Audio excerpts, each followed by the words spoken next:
Cầm phu nẹ miên nơi tí krong Babylon. Bảo chong chụp chê lơ quay đại luôn bật ná, nhóm trời ca chầm này đăng nâng bê về lìa. Miết tê ca. Mùi, cách xa nợ phía bọc krong Babylon. Pì, bà rọ đại chong bàn miệt. 3. កំពូលអ្នកមាននៅក្រុងបាប៊ីឡូន 4. រូបមន្ត 7 យ៉ាងសម្រាប់ព្យាបាលកាបូបដែលគ្មានលុយ 5. ទេវតាសំណាង 6. ក្បួនរកមាសប្រាក់ 5 យ៉ាង 7. អ្នកចងការមាសនៅទីក្រុងបាប៊ីឡូន 8. ជញ្ជាំងក្រុងបាប៊ីឡូន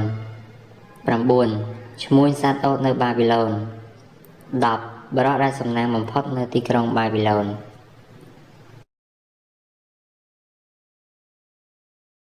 1. កិច្ចសានភាពរបស់ក្រុងបាប៊ីឡូន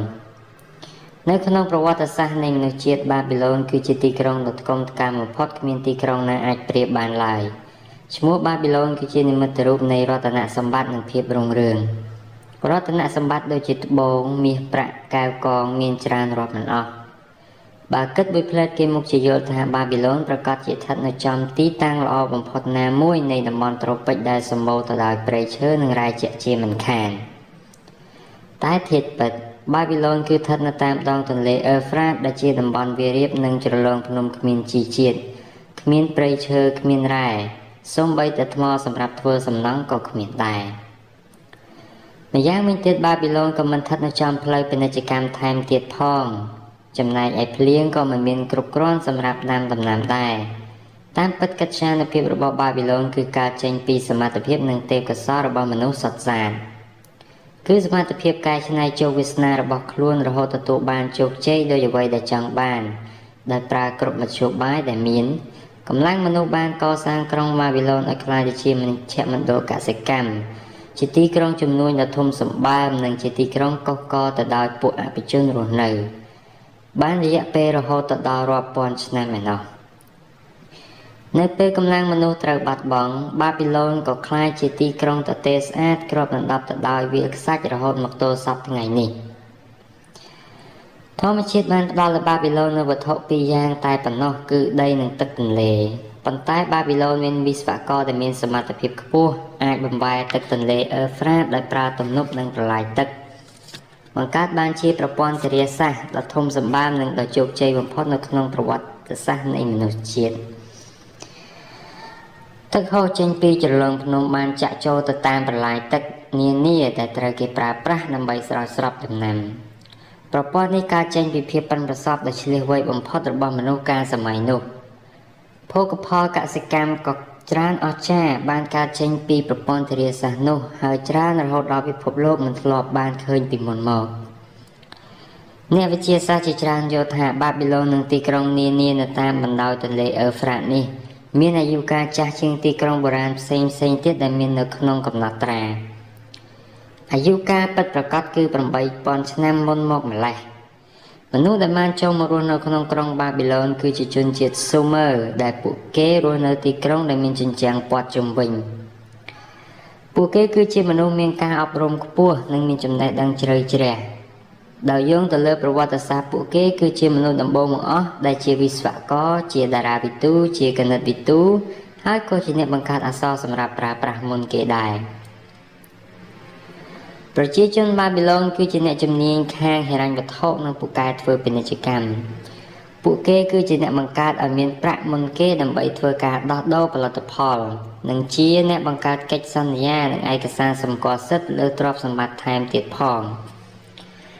ក្រៅពីប្រព័ន្ធធារាសាស្ត្រវិស្វករបាប៊ីឡូនបានធ្វើគម្រោងធំអស្ចារ្យមួយទៀតគឺបានរៀបចំឲ្យមានប្រព័ន្ធលូបង្ហូរទឹកដើម្បីប្រែក្លាយតំបន់វាលភក់ដ៏ធំសម្បើមមួយនៅមាត់ទន្លេអឺហ្វ្រាតនិងត្រីក្រីសឲ្យទៅជាតំបន់កសិកម្មវិញលក្ខណៈពិសេសមួយទៀតរបស់បាប៊ីឡូនគឺជញ្ជាំងដែលព័ទ្ធជុំវិញទីក្រុងវាគឺជាជញ្ជាំងដ៏មហិមារហូតដល់បុរាណវិទូបានដាក់ចំណាត់ថ្នាក់ជញ្ជាំងនោះថារតនសម្បត្តិមួយក្នុងចំណោមរតនសម្បត្តិទាំង7នៅលើសកលលោកដោយទៅនឹងប្រាសាទពីរ៉ាមីតនៅប្រទេសអេស៊ីបដែរម្ចាស់ស្ត្រីសេម៉ារ៉ាមីត្រូវបានគេចាត់ទុកថាជាអ្នកផ្ដើមគំនិតក្នុងការកសាងជញ្ជាំងទីក្រុងឡើង ប៉ុន្តែគេនៅមិនទាន់រកឃើញស្នាមជញ្ជាំងដែលទ្រង់បានកសាងមុនដំបូងគេបង្អស់នៅឡើយទេដូច្នេះកម្ពស់របស់វាក៏នៅមិនទាន់មាននរណាដឹងឲ្យប្រកាសដែរតែបើតាមអ្នកនិពន្ធមុនដែលសរសេរអំពីប្រវត្តិនៅទីក្រុងនេះបានធ្វើការប៉ាន់ប្រមាណវាថាវាមានកម្ពស់ប្រហែល15ទៅ18ម៉ែត្រនិងធ្វើអំពីដុំឥដ្ឋដែលមានគូទឹកព័ទ្ធជុំវិញជញ្ជាំងដែលសាងសង់ក្រោយៗមកទៀតកាន់តែធំសម្បើមឡើងនិងត្រូវបានចាប់ផ្ដើមកសាងប្រហែលជា600ឆ្នាំមុនគ្រិស្តសករាជដោយស្ដេចព្រះនាមណាបូប៉ូឡាសាដោយសារគម្រោងសាងសង់នោះធំមហិមាពេកព្រះអង្គទ្រង់ចូលទីវង្គតមុនសំណង់ជញ្ជាំងត្រូវបានបញ្ចប់ដូច្នេះគម្រោងបន្តទៅពីរាជបុត្ររបស់ព្រះអង្គព្រះនាមណេប៊ូឆាណេសាកម្ពស់និងប្រវែងរបស់ជញ្ជាំងក្រោយនេះធំអស្ចារ្យដែលធ្វើឲ្យយើងនឹកស្មានមិនដល់វាត្រូវបានគេជឿថាមានកម្ពស់រហូតដល់ទៅ50ម៉ែត្រគឺស្មើអគារកម្ពស់15ជាន់និងប្រវែងសរុបប្រហែលជាចន្លោះពី14ទៅ17គីឡូម៉ែត្រឯណោះចំណែកទំហំខាងលើជញ្ជាំងធំរហូតដល់រទេះសេះចំនួន6អាចបកប្រណាំងគ្នាបានប៉ុន្តែបច្ចុប្បន្នជញ្ជាំងនេះបាក់បែកនៅសល់តែគ្រឹះនិងគូទឹកព័ទ្ធជុំវិញតែប៉ុណ្ណោះក្រៅពីរងការខូចខាតដោយកន្លែងជនជាតិអារ៉ាប់មួយចំនួនបានធ្វើឲ្យជញ្ជាំងនេះខូចខាតទាំងស្រុងតែម្ដងដោយជីកកកាយកដុំឥដ្ឋទៅសង់លំនៅឋានផ្ទាល់ខ្លួនរបស់ពួកគេជញ្ជាំងក្រុងបាប៊ីឡូនបានធ្វើឲ្យសត្រូវដែលមកឈ្លានពានបរាជ័យស្ដេចជាច្រើនព្យាយាមដណ្ដើមកាន់កាប់ទីក្រុងនេះប៉ុន្តែមិនបានសម្រេចចំនួនកងទ័ពបញ្ជូនមកក្នុងសង្គ្រាមដើម្បីវាយកាន់កាប់ក្រុងបាប៊ីឡូននៅកាលពីសម័យនោះគឺមិនតិចតួចនោះទេអ្នកប្រវត្តិសាស្ត្របាននិយាយថាវាមានទ័ពសេះរហូតដល់ទៅ 10000 ទ័ពប្រទេសចំនួន 25000 ទ័ពថ្មើរជើងចំនួន 1200 កងហើយក្នុងមួយកងមានទាហានដល់ទៅ 1000 នាក់ជាធម្មតាគេត្រូវការពេល2ទៅ3ឆ្នាំដើម្បីរៀបចំស្បៀងនិងអាវុធដើម្បីត្រៀមធ្វើសង្គ្រាមនេះបានមកទល់ឆ្នាំ540មុនគ្រិស្តសករាជបាប៊ីឡូនមិនទាន់ធ្លាប់ធ្លាក់ក្រោមការគ្រប់គ្រងរបស់សត្រូវណាមួយនៅឡើយហើយសូម្បីតែជញ្ជាំងក្រុងក៏មិនទាន់មាននរណាអាចវាយរំលំបាននៅឡើយដែរការធ្លាក់ចុះនៃទីក្រុងបាប៊ីឡូនមានលក្ខណៈខុសពីធម្មតាសឹងតែមិនគួរឲ្យជឿCyrusដែលជាក្រុមវាទីនិយមមួយកាលសម័យនោះចង់វាយទម្លុះជញ្ជាំងដ៏រឹងមាំនេះពេលនោះទីប្រឹក្សារបស់ស្ដេចបាប៊ីឡូនព្រះបាទណាប៊ូនីដាសបានទទួលថ្វាយព្រះអង្គឲ្យចេញទ័ពប្រយុទ្ធតទល់នឹងCyrusតែម្ដងគឺបំណងដើម្បីកុំឲ្យសត្រូវមកដល់ជើងក្រុងទាន់ក្រោយពីទ័ពបាប៊ីឡូនបរាជ័យម្ដងហើយម្ដងទៀតកងទ័ពនៅសល់បានភៀសខ្លួនចេញពីទីក្រុងអស់ធ្វើឲ្យCyrusអាចចូលកាន់កាប់និងប្រមូលយកទ្រព្យសម្បត្តិទាំងអស់ដោយគ្មានអ្នកណាហ៊ានតតាំងក្រោយពីនោះមកអំណាចនិងកិត្យានុភាពរបស់បាប៊ីឡូនបានធ្លាក់ចុះបន្តិចម្ដងអស់រយៈពេល2ទៅ300ឆ្នាំបន្តបន្ទាប់គ្នារហូតដល់ត្រូវបានគេបោះបង់ចោលទាំងស្រុងហើយក្លាយទៅជាទីក្រុងវាលរហោឋានមានតែខ្យល់បក់និងខ្យល់ព្យុះតែប៉ុណ្ណោះបាប៊ីឡូនបានដួលរលំនិងមិនអាចងើបឡើងវិញក៏ពិតមែនប៉ុន្តែគេឈ្មោះរបស់វាថិតថេរព្រោះចំណេះដឹងដែលក្រុងនេះបន្សល់ទុកត្រូវបានរក្សារហូតមកដល់បច្ចុប្បន្នដូច្នេះហើយទើបយើងខិតខំចងក្រងជាឯកសារនេះឡើងវិញដោយសារកាលពី 3000 ឆ្នាំមុនក្រដាសនៅមិនទាន់ត្រូវបានគេបង្កើតនៅឡើយពួកគេប្រើប្រាស់បន្ទះដីឥដ្ឋសាមដើម្បីកត់ត្រាពេលណាសរសេរចប់គេយកបន្ទះដីឥដ្ឋនោះទៅដុតឲ្យក្លាយជាបន្ទះឥដ្ឋរឹងមាំវាមានទទឹងប្រវែងជាង15សង់ទីម៉ែត្រនិងបណ្ដោយប្រវែង20សង់ទីម៉ែត្រនិងមានកម្រាស់ប្រហែល2សង់ទីម៉ែត្រនៅសម័យនោះបន្ទះដីឥដ្ឋត្រូវបានគេប្រើប្រាស់ជាផ្លូវការដោយក្រដាសយើងប្រើនៅក្នុងសម័យបច្ចុប្បន្នដែរគេប្រើវាដើម្បីសរសេររឿងព្រេងកំណាព្យប្រវត្តិសាស្ត្រព្រះរាជក្រឹត្យច្បាប់សម្បត្តិសម្គាល់ទ្រព្យសម្បត្តិកិច្ចសន្យានិងសមុទ្រដែលត្រូវផ្ញើទៅកាន់ទីកន្លែងឆ្ងាយដោយសារបន្ទះដីឥដ្ឋទាំងនេះហើយទើបយើងអាចដឹងច្រើនអំពីរបៀបធ្វើទំនាក់ទំនងនិងអាកប្បកិរិយារបស់មនុស្សនៅក្នុងទីក្រុងមួយនោះឧទាហរណ៍នៅលើបន្ទះដីឥដ្ឋមួយមានសរសេរថាមានពេលមួយនោះអតិថិជនម្នាក់បាននាំគោមួយក្បាលដើម្បីដូរយកស្រូវសាលីចំនួន7បាវ 3 បាវត្រូវបានគេឲ្យភ្លាមហើយ4បាវទៀតត្រូវគេបញ្ជូនឲ្យនៅពេលណាដែលអតិថិជននោះត្រូវការលើលោកនេះលុយគឺជាឧបករណ៍សម្រាប់វាស់ភាពជោគជ័យមានលុយគឺមានសម្បត្តិលោកីលុយមិនខ្វះទេសម្រាប់ជនណាដែលដឹងពីរូបមន្តរកលុយរូបមន្តរកលុយនៅសម័យបច្ចុប្បន្នគឺមិនខុសពីរូបមន្តដែលពួកអភិជនប្រើនៅសម័យបាប៊ីឡូនកាលពី 6000 ឆ្នាំមុននោះឡើយបរិបទដែលចង់បានមាស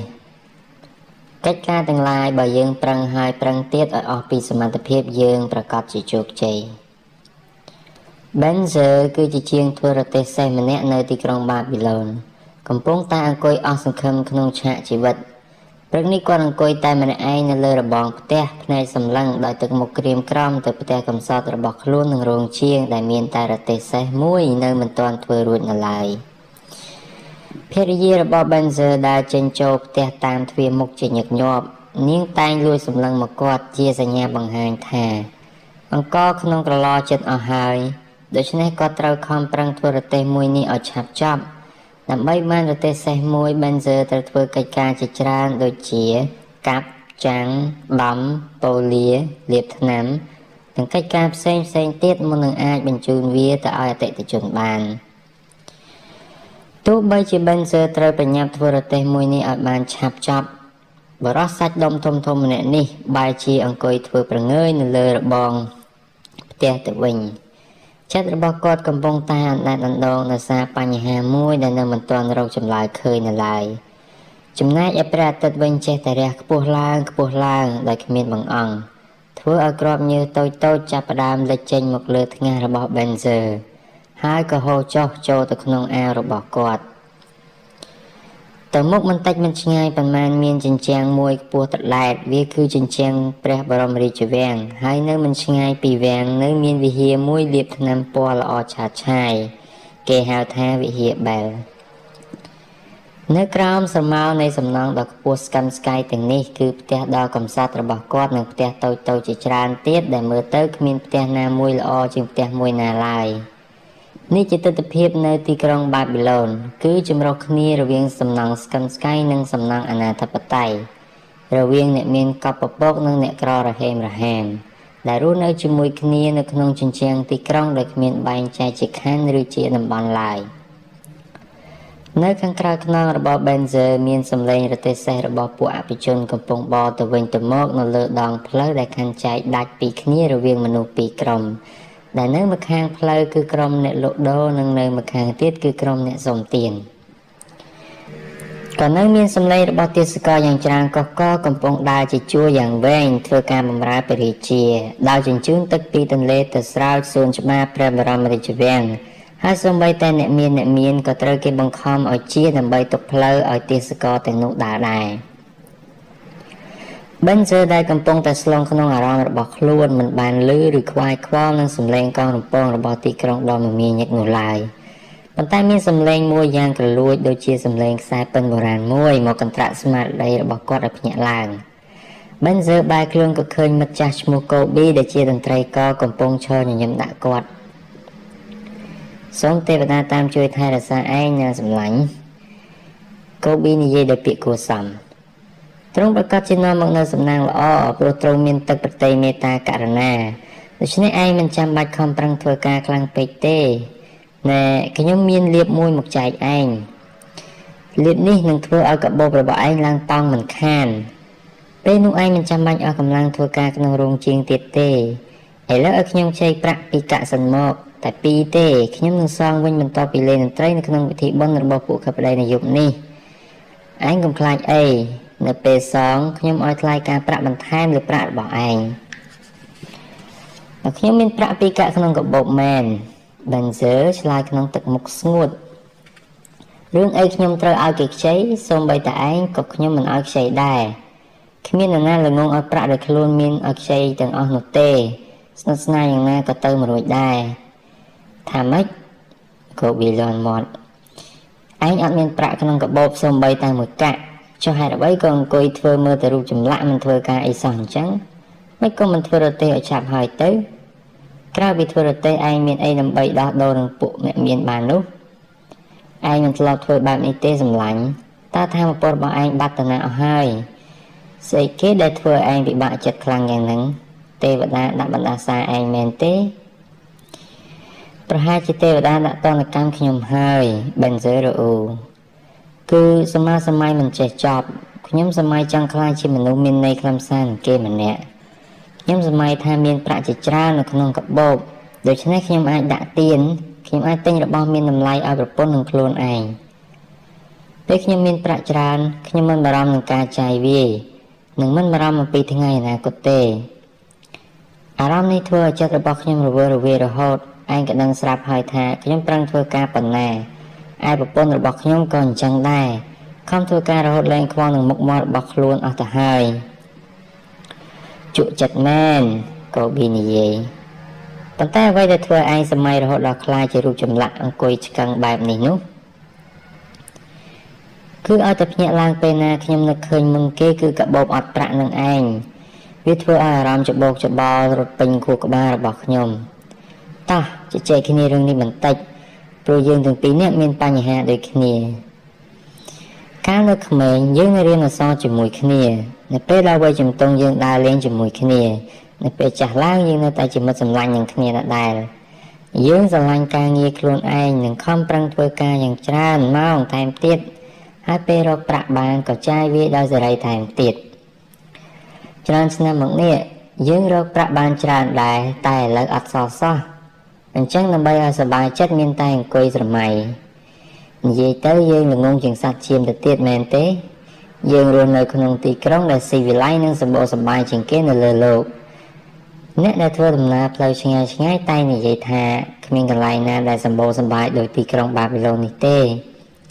ចំណែកយើងវិញអង្គុយតែសរសើរគេមានទ្រព្យសម្បត្តិច្រើនតែខ្លួនឯងវិញគ្មានអីទេធ្វើការចិត្តពាក់កណ្ដាលជីវិតទៅហើយក៏បោកនៅតែទទេស្អាតដដែលហើយឥឡូវឯងមកនិយាយថាអាចឲ្យអញខ្ចីប្រាក់ពីកាក់សិននឹងសងវិញបន្ទាប់ពីបនយប់នេះអត់មានទេនិយាយស្មោះក៏បោកគ្នាក៏ទទេដែរហើយអ្វីបានជាអញ្ចឹងហើយអ្វីយើងមិនអាចរកមាសប្រាក់បានច្រើនជាងការចំណាយលើអាហារនិងសម្លៀកបំពាក់បានគិតពីកូនរបស់យើងវិញបេនហ្សេនិយាយតឯងអត់យល់ថាពួកគេកំពុងតែដើរតាមផ្លូវរបស់យើងទេអីពួកគេគ្រួសារព្រមទាំងចៅចាស់របស់ពួកគេបានរស់នៅក្នុងក្រុងដែលជាឃ្លាំងមាសប្រាក់ទៅហើយតែបែរជាដូចយើងអញ្ចឹងមួយថ្ងៃស៊ីតែបបរនឹងផឹកទឹកដោះពពែជូរប្លែកមែន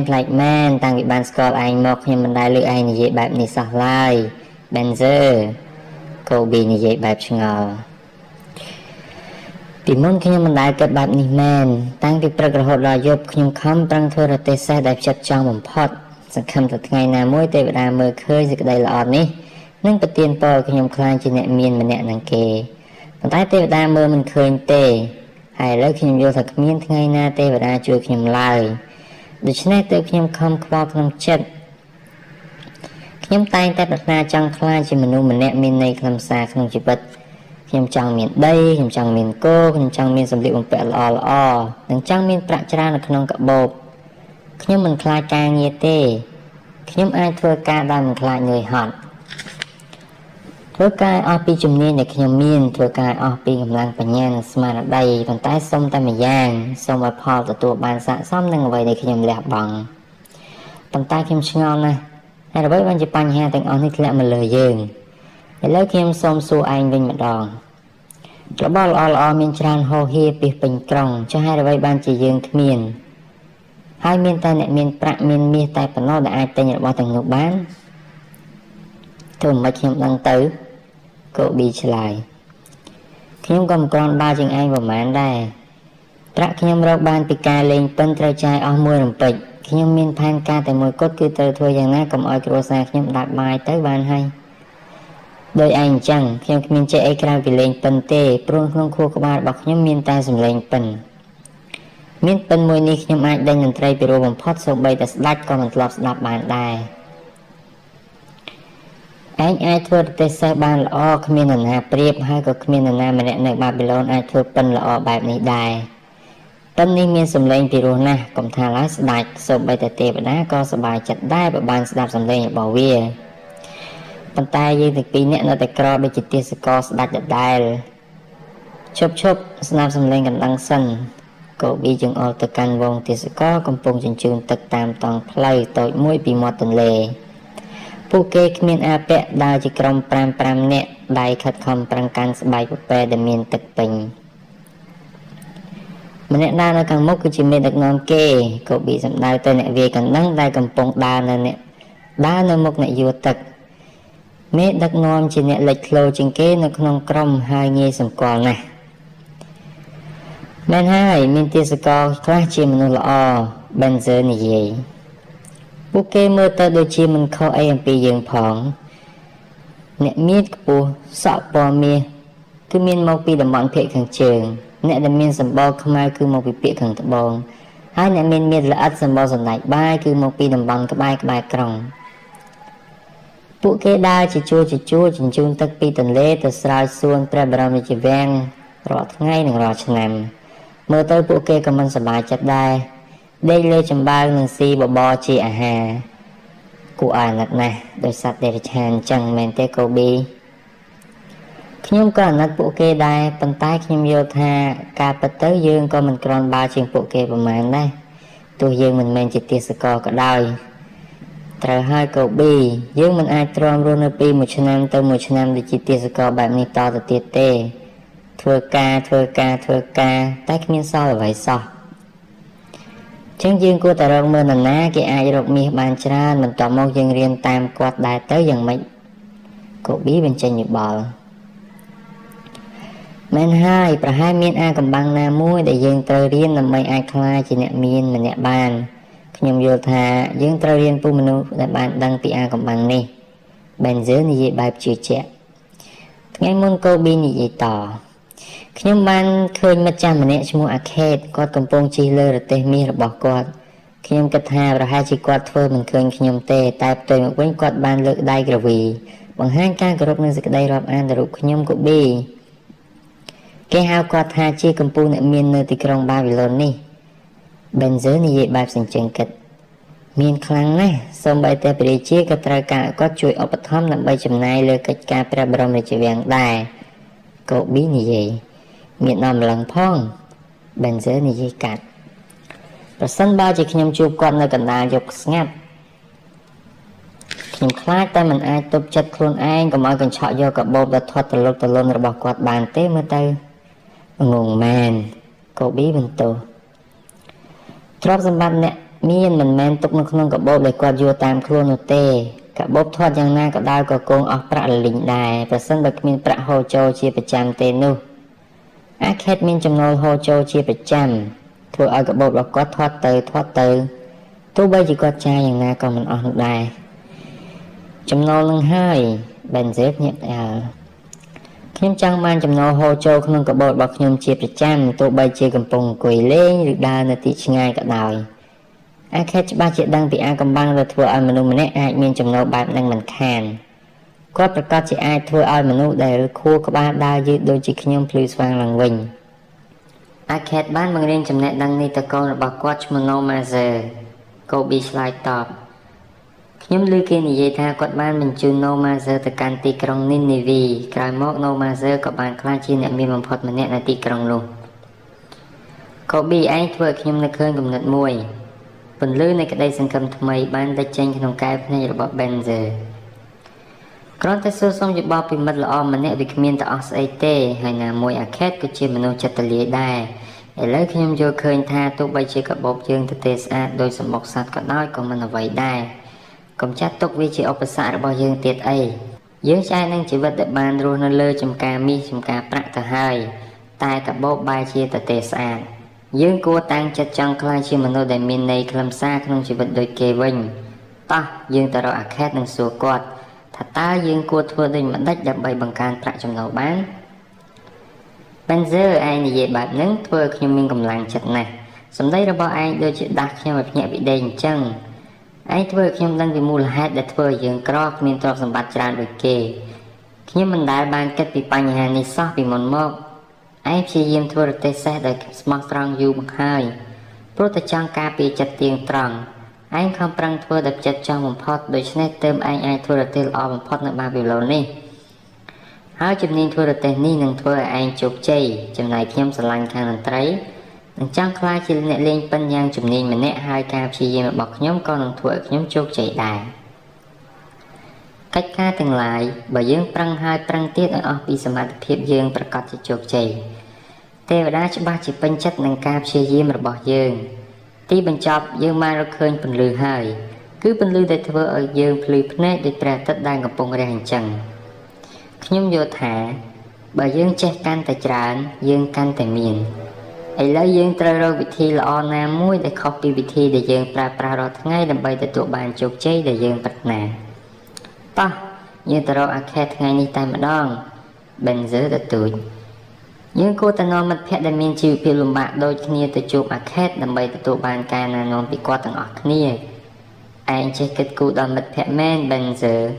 ដូច្នេះនាំមិត្តភ័ក្តិរបស់ឯងឲ្យច្រើនមកហើយទៅជួបអាខេតនៅថ្ងៃនេះតែម្ដងចេះកាន់តែច្រើនយើងកាន់តែមានកំពូលអ្នកមាននៅក្រុងបាប៊ីឡូនជោគជ័យត្រូវការរបស់ពីរជាចាំបាច់គឺពេលវេលានិងចំណេះដឹង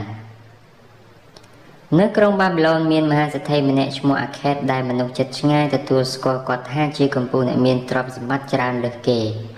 តែគាត់ជាមនុស្សចិត្តល្អនិងចិត្តទូលាយគាត់ចូលចិត្តតាក់ទានហើយក៏ជាមនុស្សចិត្តធម៌ម្នាក់នៅក្នុងគ្រួសារដែរតាមពិតគាត់ចំណាយច្រើនណាស់ដែរប៉ុន្តែមិនដឹងថាយ៉ាងម៉េចទ្រព្យសម្បត្តិរបស់គាត់ចេះតែច្រើនទៅថ្ងៃនេះមានមិត្តភ័ក្តិមួយចំនួនមកលេងនិងសួរគាត់ថាអាខេតលោកមានទ្រព្យសម្បត្តិច្រើនជាងយើងសរុបចូលគ្នាទៅទៀតក្នុងពេលមនុស្សភាគច្រើនខំប្រឹងធ្វើយ៉ាងណាចិញ្ចឹមក្រពះឲ្យតែរស់តែលោកបែរជាខ្លាចជាអ្នកមានជាងគេនៅបាប៊ីឡូននេះទៅវិញលោកមានសម្លៀកបំពាក់ល្អមានអាហារឆ្ងាញ់ដែលកម្របានឃើញចំណែកពួកយើងវិញឲ្យតែបានបាយហូបគ្រប់គ្រាន់និងមានសម្លៀកបំពាក់សមរម្យគឺពេញចិត្តណាស់ទៅហើយកាលពីមុនយើងគឺដូចតែគ្នាសោះយើងរៀនពីគ្រូតែមួយយើងលេងកីឡាជាមួយគ្នាទាំងរៀនទាំងលេងកីឡាលោកមិនប្រកែកជាងយើងទេកាលនោះលោកក្រនឹងមានកិត្តិយសដូចជាពួកយើងផងហើយយើងក៏សម្គាល់ឃើញថាលោកដូចជាមិនសូវខំប្រឹងធ្វើការណាទេឥឡូវតើសំណាងអ្វីធ្វើឲ្យជីវិតលោកលេចអណ្ដែតចំណែកពួកយើងវិញដែលយល់ថាសមនឹងទទួលបានសំណាងបែបហ្នឹងព្រោះខំប្រឹងធ្វើការមិនហ៊ានឈប់តែបែរជាអត់បានទៅវិញពេលនោះអាខេតនិយាយអ្នកទាំងអស់គ្នារកបានតែមួយក្រពះពីព្រោះច្រើនឆ្នាំមកនេះអ្នកទាំងអស់គ្នាមិនព្រមរៀនពីក្បួនរកលុយឬក៏ប្រហែលជាចេះក្បួននឹងដែរតែមិនព្រមអនុវត្តតាមវាសំណាងគឺដូចជារបស់អាក្រក់មួយអញ្ចឹងវាមិនដែលនាំសេចក្តីសុខដល់នរណាម្នាក់បានមួយជីវិតនោះទេផ្ទុយទៅវិញវាបែរជាធ្វើឲ្យពួកគេអន្តរាយទៅវិញក៏ថាបានព្រោះថាប្រាក់ដែលបានមកដែលងាយគ្មានបញ្ចេញកម្លាំងងើឈាមអស់ទៅវិញក៏ងាយដែរអ្នកបានប្រាក់ដោយសារសំណាងនឹងចាយវាយមិនសំចៃហើយមួយប្រព្រឹត្តភ្នែកប្រាក់នោះនឹងបាត់ទៅវិញទាំងអស់គ្មានសល់អ្វីក្រៅតែពីសេចក្តីស្រេកឃ្លានដែលពួកគេគ្មានសមត្ថភាពរកដើម្បីបំពេញតម្រូវការតទៅទៀតបានហើយអ្នកមានទ្រព្យសម្បត្តិកើតចេញពីសំណាងក៏នឹងក្លាយជាមនុស្សកំណាញ់ខំលាក់ទ្រព្យសម្បត្តិទុកមិនហ៊ានចាយព្រោះពួកគេដឹងច្បាស់ថាខ្លួនឯងគ្មានសមត្ថភាពរកប្រាក់ដូច្នេះពួកគេកាន់តែព្រួយបារម្ភព្រោះខ្លាចគេលួចធ្វើឲ្យខ្លួនឯងកាន់តែវេទនាទៅរស់នៅក្នុងជីវិតគ្មានន័យនិងបៀមសេចក្តីទុក្ខរាល់ថ្ងៃមែនហើយប្រហែលជាមនុស្សមួយចំនួនបានយកប្រាក់ដែលខ្លួនទទួលមកដោយសំណាងទៅរកស៊ីធ្វើឲ្យខ្លួនកាន់តែមានទៅនាំឲ្យជីវិតមានសេចក្តីសុខសប្បាយប៉ុន្តែមនុស្សប្រភេទនេះមានតិចតួចណាស់ឧទាហរណ៍បើអ្នកទាំងអស់គ្នានៅសុកដុំមាសស្រាប់តែធ្លាក់មកក្នុងដៃពេលនោះរឿងអាក្រក់ទាំងអស់នោះប្រកាសជាធ្លាក់មកលើខ្លួនជាមិនខានមិត្តរបស់អាខេតយល់ថាគាត់និយាយត្រូវព្រោះពួកគេធ្លាប់ឃើញអ្នកដែលទទួលគេមរតកពីឪពុកម្ដាយតែងតែជួបប្រទះរឿងទាំងអស់នោះមែនពេលនោះពួកគេទទូចសុំឲ្យអាខេតពន្យល់ពួកគេថាត្រូវធ្វើយ៉ាងណាដើម្បីរកប្រាក់ឲ្យបានច្រើនដូច្នេះហើយអាខេតក៏បន្តកាលខ្ញុំនៅក្មេងខ្ញុំតែងតែតាំងចិត្តថាខ្ញុំគឺជាមនុស្សដែលមានសមត្ថភាព ខ្ញុំមានសមត្ថភាពអាចចិញ្ចឹមជីវិតខ្លួនឯងបានឲ្យសប្បាយរីករាយនិងគ្រប់គ្រាន់ហើយខ្ញុំជឿថាលុយគឺការចេញពីការតាំងចិត្តលុយគឺជាអំណាចព្រោះពេលមានលុយយើងអាចធ្វើអ្វីផ្សេងទៀតបានមានលុយយើងអាចមានផ្ទះធំស្កឹមស្កៃនិងមានគ្រឿងសង្ហារិមល្អមានលុយយើងអាច